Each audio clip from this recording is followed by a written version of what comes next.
Welcome to Trust Driven Greatness, the podcast that explores how trust fuels exceptional health care. I'm your host, Stephen Dean, and today we're diving into the power of collaboration. So let's talk about a true healthcare hero who turned this into an art form. Toby Cosgrove, the former CEO of Cleveland Clinic, during his tenure, Cleveland Clinic's revenue skyrocketed from $1.2 billion to nearly $10 billion. The employee headcount, 8,000 to 66,000. A phenomenal growth. And here's the kicker. In his book, The Cleveland Clinic Way, Cosgrove reveals that the secret sauce wasn't medical expertise or fancy technology, even though he was a fan of both of those things. His number one principle was good old-fashioned collaboration. And it's the first principle for a reason. Now, Esprit de Corps is the pride and honor of working together, and it is one of the core mindset shifts that we've talked about that's required for excellent service. So how can you cultivate the kind of collaboration that Toby cultivated at the Cleveland Clinic? I should call him Dr. Cosgrove. I want to leave you with a sense of how much richer your care could be with Dr. Cosgrove's collaboration. And today, our esteemed guest will unpack this golden principle for building trust from executive boardroom to the frontline staff, bridging gaps between sites, demolishing walls between departments, and in the process, enriching every role inside of healthcare. Welcome, ladies. Good morning. Thank you, Stephen. So we've likened trust to tending a garden. You know, it requires regular watering from the top down, but growth from the roots, right? So do you have success stories that you can share about building up this trust and breaking down these walls? Do you want to go? I'll go first then. I should have picked a name. Yeah. That's okay. Yeah. I mean, there are all kinds of ways that this can start. And one of the things early on when I started my first center in healthcare, getting those doctors who were tops on the board that we were working with into the center to understand our processes was probably one of the most important things. That was the tops down part. But being able, because every time they would come into the center and sit with someone for just a little while, they would always walk away so impressed with the processes that were in place, how buttoned up it was. And in fact, would typically go away and say, you know, I always think that the person sitting outside my office is the best that there is in taking care of my patients. But if she talked to my patients the way that you are requiring your staff to talk to patients, we would be in such better shape. She's very knowledgeable, but doesn't always come across with the best of customer service to the patients. The same, that interaction that you start to build with the staff to staff level as they begin to build trust with one another.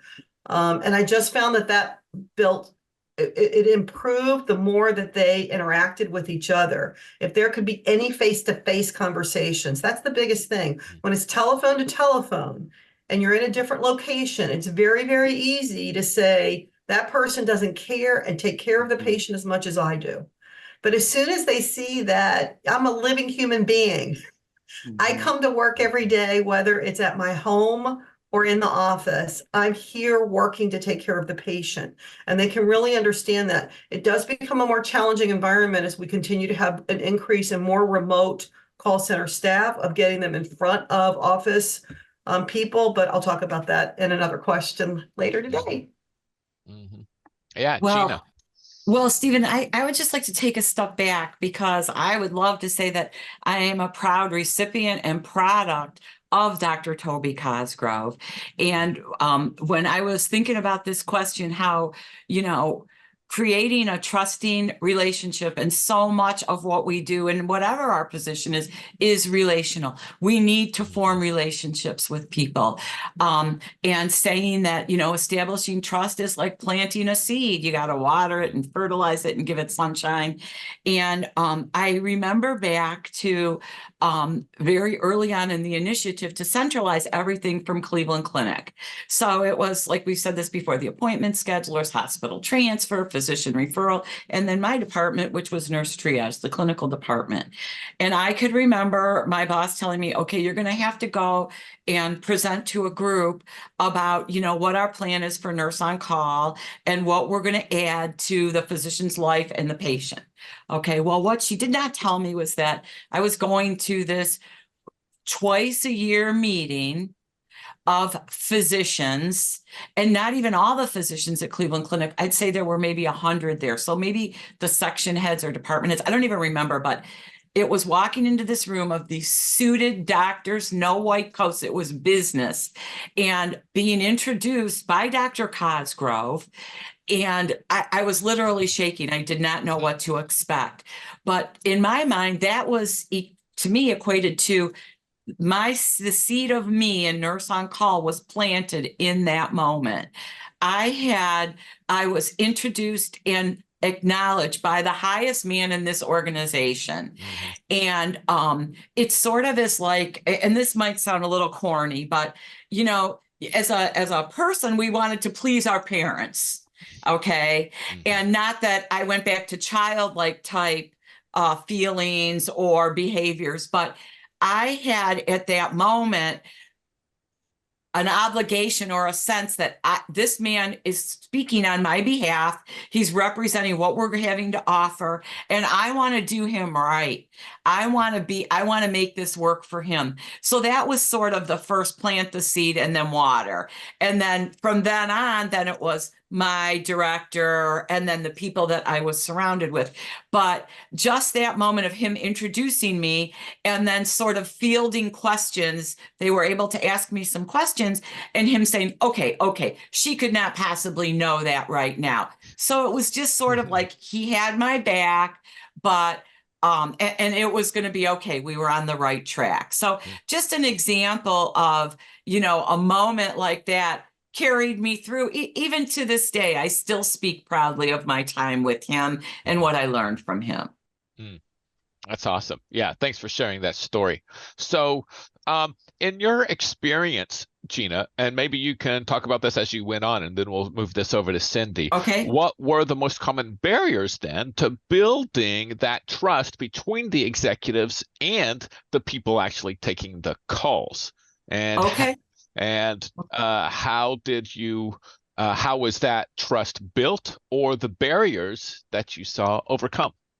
Okay.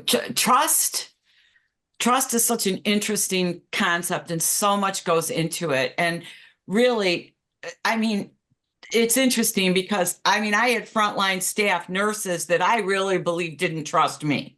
Like we talked a while back about how, call volumes were coming in at the highest volume from Friday night at 5 p.m. till Monday morning at 8 a.m.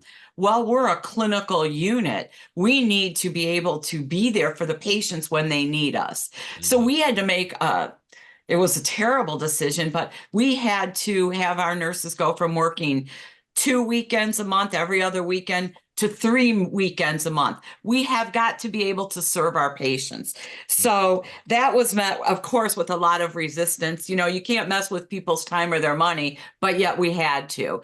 So I know that during that time, we had 150 nurses at the time. I would venture to say probably 145 of them did not trust my decision-making ability. So I think that, trust, it's interesting. And it really is a building. It's a confidence that you're going to take care of me because I'm going to take care of you. And I think what's so interesting in healthcare, executives believe that, 86% of their employees trust what they're doing. And when you dig further, only 30% believe and trust in what their healthcare executives are doing. They've had so much change, clinical decision people, non-clinical people, technology, and we know that all too well. So we had to start looking at, what is not making our employees trust the decisions that our leadership is making for their future and the future of the organization. A big part of it was that decisions were being made that affected them, that as far as they were concerned, they had no role in making those decisions. So that was a huge dissatisfier with people. So there was a definite push, especially during the centralization build, department after department, to make sure that these representatives from the frontline who are actually doing the work currently and going to be doing the work in the future were there when decisions were made. And a lot of time it was opportunities to involve like a lot of your naysayers. You know, it sort of elevated them, and they got to attend meetings and perhaps be heard, and they sort of, pound their, well, we said, so it sort of helped you with communicating eventual decisions and changes to your group of employees. So involving them in the decision-making was huge. And Stephen, this may sound like a crazy thing to destroy trust in people, but another thing was when employees were terminated or let go, okay, that was a very hard thing for staff to understand and digest, especially, and there were reasons. An organization like Cleveland Clinic, it is not easy to terminate someone. The work falls on the manager or the administrator to do the work, build the case, gather the evidence why this person is not a good fit for your organization and not the best person to care for your patients. So, sometimes you have to make those hard decisions and separate from people, but employees did not understand it. They did not understand or appreciate the reasons that people were terminated or let go. They, of course, projected it on themselves or applied it to themselves. You let a single mother go who has 2 children. It's going to be a hardship for her. So I think that making it perfectly clear what the expectations are of the job, be it, quality scores, attitude, empathy, your ability to satisfy the patient. I think it's very important from day one to set the expectations and then also the consequences if you're not able to meet these expectations. So those are just a few things as I was going through your questions, thinking about trust and either how to develop it or how to just crush it. The involvement in the decision making, I think, is pretty important. Like Cindy already mentioned the executives sitting beside the people on the front line. And you just talked about the reverse, the people on the front line being involved in some of the decision making process. If the group that we are working with when we come into a new client situation, if they're large enough, we ask for them to have a frontline staff person who's technologically savvy and who's technologically slower, both, to be involved in the process. That's great, right? Yeah. Because you need both. It's a critical thing what Gina just said about having that staff involved in that decision-making process, because as I think back to when things went wrong, it's typically because we did not involve the participation of frontline staff, and it was due to my biggest barrier of trust working, and that is just time. And whether that is time to allow that frontline staff to come off the phones, because you're always so worried about getting all the calls answered that, you're short-sighted and looking at, but I need their participation. I mean, I can't tell you the number of times, unfortunately, that I canceled their participation in a meeting because phones were too heavy that day. I know we told you were going to be involved in this 2:00 meeting, but only the management team can be involved in it because I need you on the phones. If I had to do it over, I'd make the manager be on the phones and have that frontline person be in the meeting. Would have been a smarter thing to do. But it's also the barrier of time, the same thing from the executive team, because they wind up not being able to do that communication that is so critical to improve that trust, Trust comes from interaction with each other, over and over of going through issues, talking through what you are doing, because then a level of respect is given to each other. Like, you care about what I'm doing, I care about what you're doing. But time often gets in the way, and it is, how do we go about prioritizing that? Building that communication stream with each other is one of the most important things that we could be doing in the long run for the service of our patients. It's true. And you know, Cindy, like, we face, like, Cindy's, you're consulting, I've consulted in the past. And, you know, in the consulting world, they hire us, an organization hires us. We spell it out. You know, it's going to cost this much money for our proven expertise. Okay. So the CEO or our highest physician champion, or whoever our champion is, signs the contract, and we're going to get paid. Okay. Then we start to move with the project, and, you know, we have the stakeholders. Okay. So we're hired to do our job, which we know we do well. We can help you. But then we get the on-site people, the stakeholders, and they, okay, here's what we'll give you. Oh, sorry, we can't do training because they're busy and our phones are busy. So I think, as a consultant, what we're moving towards is a hybrid model of your call center. Okay, so you're bringing us in for the expertise, but yet we need to incorporate the people that don't know anything about what they're doing to achieve the goals that you've hired and are paying us for. So I think that it's imperative for us, the outsiders, the experts, to make perfectly clear to our chief champion, if this continues like this and we're not able to do the work up front to help you achieve the goal of this optimized call center, then you're going to end up with a version that is not what you hired me for. So however that can be expressed. And at that point, we're relying on the fact that this CEO, this organization, trusts us. So it's, you know, we can just apply it everywhere. So and I think another way of saying what you just said is that you are helping build, in those cases, oftentimes, the executive's trust in his front line, right? He built you because he trusts your expertise, and you're like, I can't do it without the boots on the ground involvement, right? Exactly. You know, they need to be involved, and it's a place that he didn't turn to, but he's going to have to if he wants to keep working with you, which is, you know, fantastic. So we've been talking about trust between executives and the boots on the ground. Now, that's not the only type of barrier that we see, right? We also get a lack of trust between locations and sites, right? So can you provide examples of how effective routines, communication channels,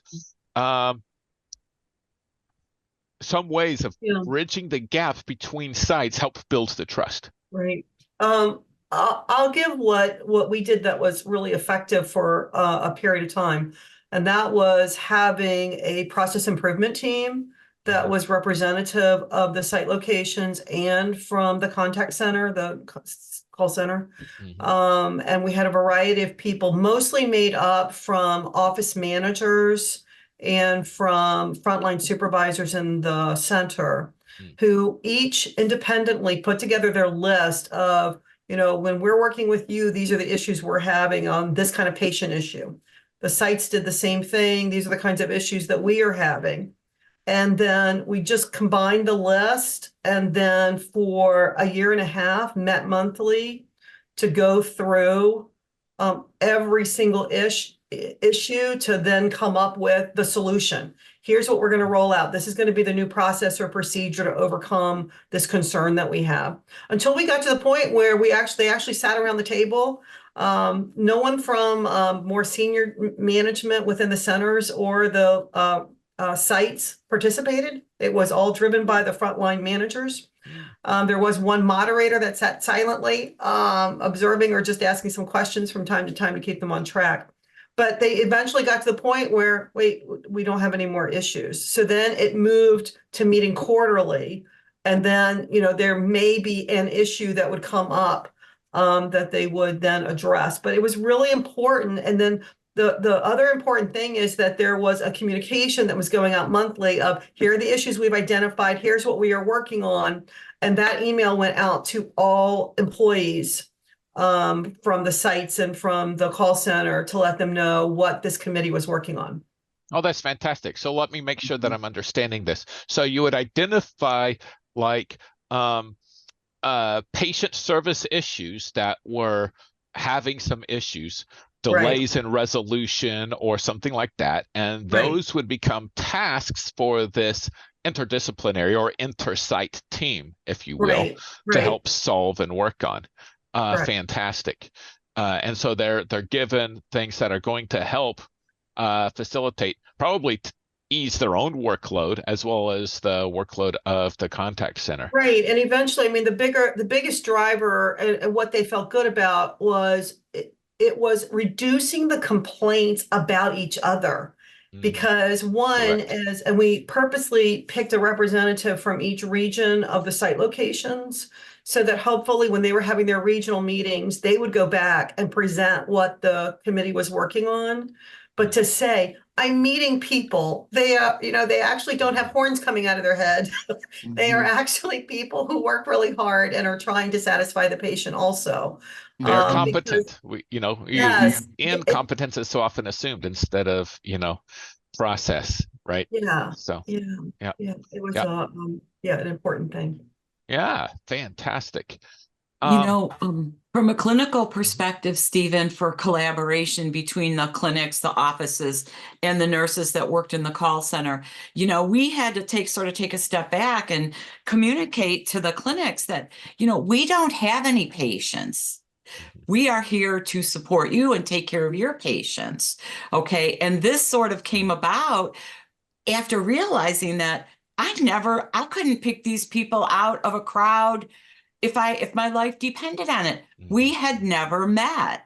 So again, going back to relationships, we had to somehow get across that we are here for you and for your patients, to go back again, 168 hours in a week, and clinics and, office hours are 40 hours a week.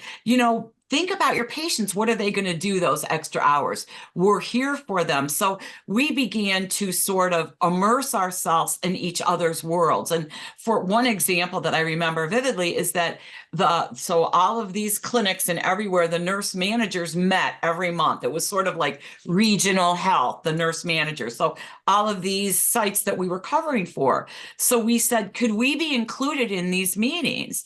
Could we show up? And if things come up in our staff meeting, or they pointed out to us, can we collaborate on this, share this with you, and see what we could do about it? And a really good thing that, and I remember this also, a problem that presented itself to us was at the end of the day, especially on Fridays, whoever took care of it or did this, the office would close at 5 or close at 8, whenever it would close. And there would be patients on hold waiting to talk to someone at the site. Well, somehow, whatever they did, boom, right at 8 o'clock, they would roll all of those lines to our department. So people could have been waiting on hold for 10 or 15 minutes and think that Nurse Susie's going to pick up the phone like she always does and answer their question. Well, instead they get rolled over to this triage line where there's 26 sites being rolled over at the same time. So not only does the patient become one, or he does not become one of 5 calls in the queue, he becomes one of 105 calls in the queue. So there was just the simple, explaining to them that this is what happens. And so you are putting us in a bad position right off the bat. So just something like that, just communicating it, let them understand this is what's going on and this is the impact. And really and truly, this is why your patients are complaining so much when they show up for their office visits. So just that sort of putting a face to the people that you're working with. It's harder to be mad at someone that or point a finger at them if you know them and you have a relationship. Okay, well, we'll figure it out. Okay, I'll talk to her. Versus like, you guys, your nurse. So it really helped. And then another thing with those regional meetings, so I would attend them. They'd be once a month at different sites, but I would always bring a nurse. Okay, a couple of reasons. A lot of times we were driving 75 miles to a site, so it gave me some time to spend one-on-one with the person, which you don't always get. But it also sort of gave them time. Yeah, we'll go to drive through Wendy's or Chick-fil-A. We'll talk. You'll tell me about your kids. So it was sort of like an opportunity to experience or be part of something outside of work, but still be paid for it. And it helped with that. And then it also, these are your messengers. They go back and they say, oh, she was so resistant to what Gina was saying, or, oh, I think they're going to be helpful. So again, you're not only are we, watering and nurturing our own trust and our organization's trust, but we need to keep doing that with the people that are doing the jobs for us.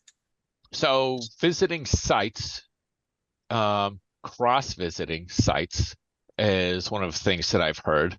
Now you had at Cleveland Clinic some regular site visits. I mean, that was set up. All the sites agreed that apparently that they were going to do this, right? Are there other ways when you're thinking about boots on the ground, understanding someone else's job, understanding someone else's work? Yeah, I mean, there are different ways, I mean, that I've worked on of doing that. We would have new hires, as well as, though I think it's better after they've been working for a little while, Okay. rather than the new hires, but vice versa. We would have site staff come to the center and center staff go to the site. Both were given scavenger hunts that they had to do while they were there, of either people they had to meet or functions they had to observe, things that they had to think through, of like if a site staff came, giving them exercises of 3 things you learned today that you weren't aware that the center did, that they would then have to go back and present to their office at their next office meeting. I would say it was as successful as the person was engaged. So if we had a very engaged person and they understood what they were doing and the purpose of their being there, it worked really, really well. If the person was attempting to look at their cell phone every 5 minutes, rather than participating, then it wasn't as successful. But it served its purpose. I do think it got the message across, and that there was some learning, and more importantly, a level of respect of, we've all got a piece that we're doing for this patient puzzle. And you're working here and I'm working back there. If nothing else, I think what it helps to improve is the respect of, we're all here working for the patient issue and to get it resolved.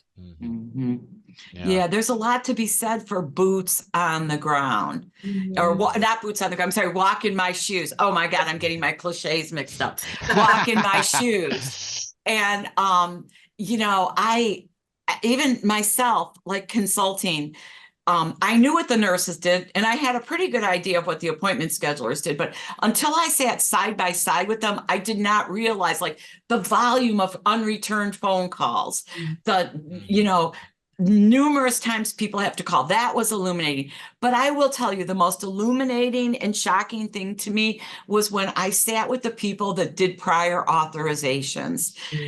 So patient wants to make, ortho, says, okay, make an appointment for an MRI, and the patient calls in for the MRI, and then they get on the phone with the insurance company.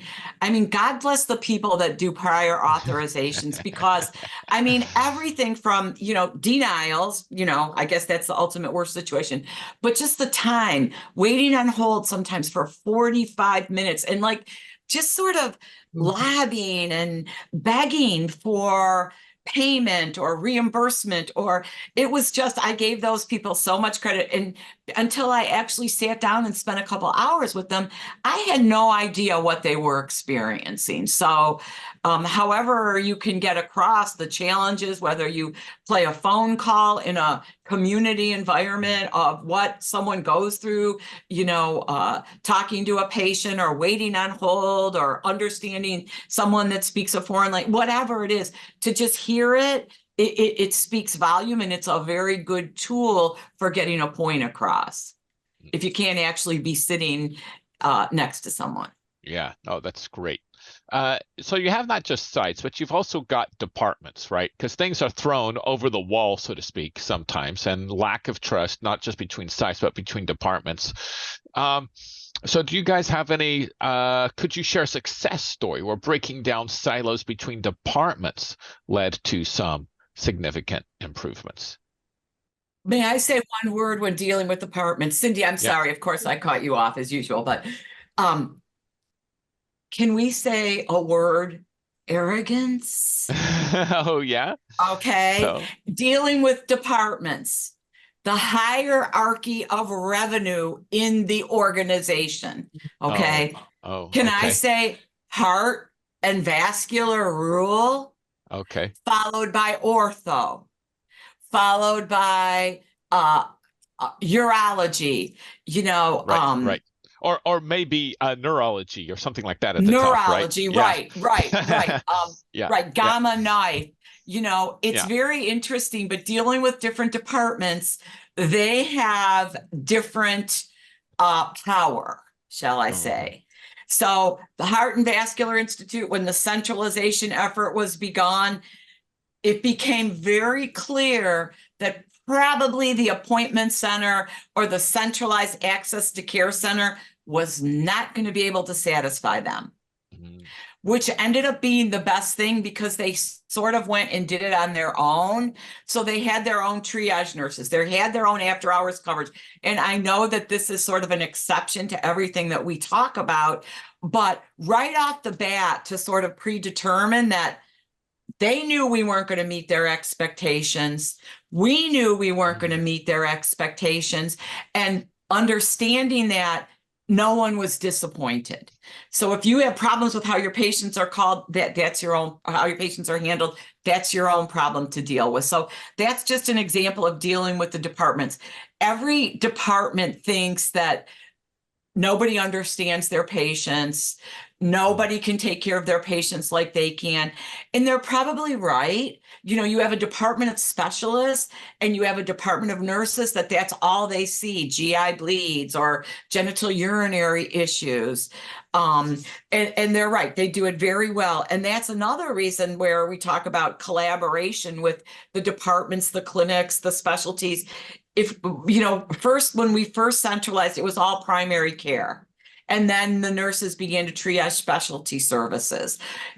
For us to triage a specialty service and cover after hours for them, there was an agreement that they had to come and give an in-service to the nurses and identify probably what are the top 10 symptoms or reasons your patients are going to be calling us after hours.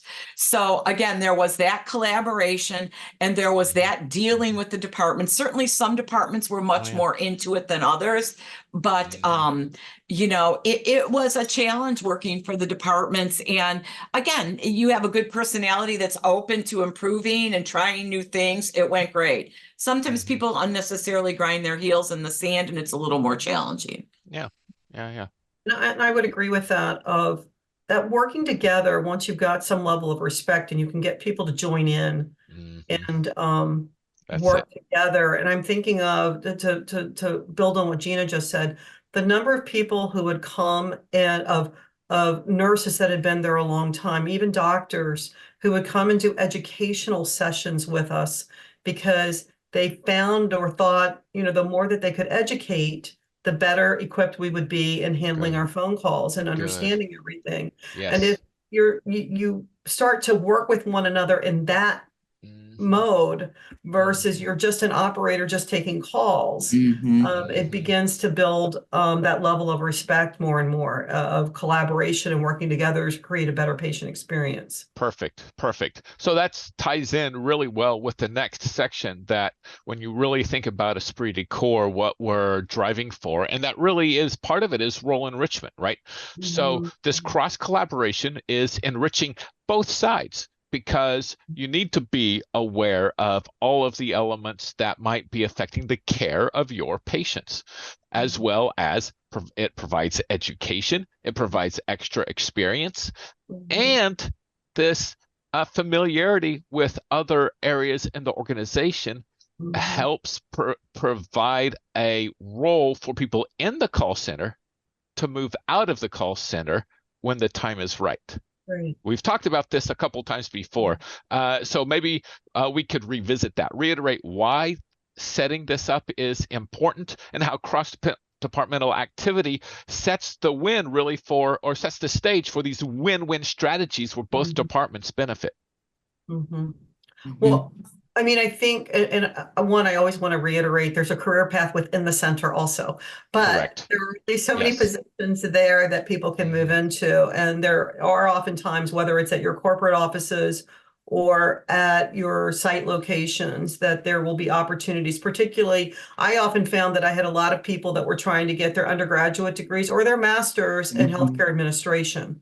And were using the call center as their foray while they were getting that final degree to get into the company so that they would be positioned to move elsewhere later. And I had a number of people that moved into everything from nursing positions to site manager, office manager positions, into IT kind of analyst roles. And the great part of it is you then have someone who really understands the call center's inner workings, every process detail, everything when they're going into that new position. And so then can begin to balance what they're learning new in their role with the background that they have of how everything actually operates within the center. So to me, it was always, they were my great ambassadors for, telling people, no, these folks are working really, really, really hard. And so let's always make sure we're working together well. So it was always a good win for me to have them go elsewhere. And tell me if this is true at the Cleveland Clinic, Gina, and then I'll let you follow this up with the other comment you're going to make. Because in IT, in places that I worked at, like Hewlett-Packard and some of the high-tech companies, they appreciated people from the contact center because you could, and maybe I'll start relating this, like as a nurse, instead of being who's just a pediatric nurse her whole life and nothing but pediatrics, when you're in the call center, you can speak the lingo and know something about workers' comp, know something about the other disciplines, know something about the other issues and questions that patients have to relate to instead. And so you've got kind of a breadth of knowledge that you were trained in and relating to patients in when you went into your other role. Did you see that in Cleveland Clinic? Oh, yes, Stephen. Yes. I mean, in a way, to the point that I sort of thought for a long time that the triage nurses were sort of like generalists. You know, they took care of pediatric patients. They took care of adults. We took care of epilepsy, post-stroke. You know, they were generalists, and they were able to do that because they were licensed registered nurses who relied on decision support tools to help them make evidence-based decisions, along with their critical thinking skills, which they've acquired from experiences, and their effort to satisfy the patient and have a good experience for the patient. So, Stephen, what was well, yeah, I mean, was that generalist experience then useful as they moved on? Right. Right. Yes. And Stephen, also, you know, knowing that and admitting what we were and knowing what we were not, that's why as our success began to happen and become publicized within the organization, and specialties began to show an interest in us providing services for them. Well, yes, we can provide this service for you, but probably frank red blood in the toilet bowl for a post-urology patient is not so unusual. So our guidelines or our way of thinking, it may just be a little too drastic for your patients who already have these ongoing conditions. So that's why you need to come and educate us so we can best meet your patients where they are and treat them as close to you, how you would treat them as possible. And so it was some give and take. We are happy to help you care for your patients, but we're going to need your help to do it. And so that we definitely work together on that. I want to just get back to one thing we were talking about, sort of how the exchange of staff from department to department, and we talked about that when we talked about training, how some areas are hesitant to do that, because if we teach them that, they're going to leave and go somewhere else. Okay. So we did sort of see a little bit of that. So, ambulatory, when I first started at Nurse on Call, it was just sort of emerging. There were doctor's appointments, but the whole ambulatory push, getting health care outside of inpatient care was really starting to evolve. And so Nurse on Call, for a while the ambulatory was still kind of scarce and they were opening up new centers, Nurse on Call sort of became the next best thing to bedside care. Okay, so no one was sneezing on you, no bodily fluids, your knees were okay. So there was a lot of attraction to these positions that we had. Well, then our nurses do it, and then they start to work with the clinics and everything, who, remember, are only there 40 hours a week. So all of a sudden, to our nurses who are 24/7, 3 weekends a month and 3 big holidays a year, are interested in these positions that open up in the family health centers or the clinics, where they're only triaging Monday through Friday, 8 to 5. So there was a movement away from the call center whenever these positions would open up. And remember, we form relationships with them, so they're letting each other know when these positions are coming up. So, but rather than look at it as, a loss, well, what happened was we began to have a resource embedded in the clinics that was used to a workflow and asking the right questions and documenting things correctly. So we sort of provided a resource, for patients in the offices and the clinics. So it's sort of, we rationalize it as kind of like a train the trainer. I'll show you, you do it right, and then you show them. So it contributes to the larger organization, right? Yeah. And I think the reverse is often true, where you get people who they got a bad knee and they can't do the bedside as much so well, they can't chase after the doctor so well. Then they can move into the contact center, however, and be a very good resource. Or they become a mother and they want to change their hours. They could be maybe a fantastic part-time resource inside of the contact center. Right? And that cross-collaboration can be, I've seen, pretty valuable. Did you have anything to add to that, Cindy?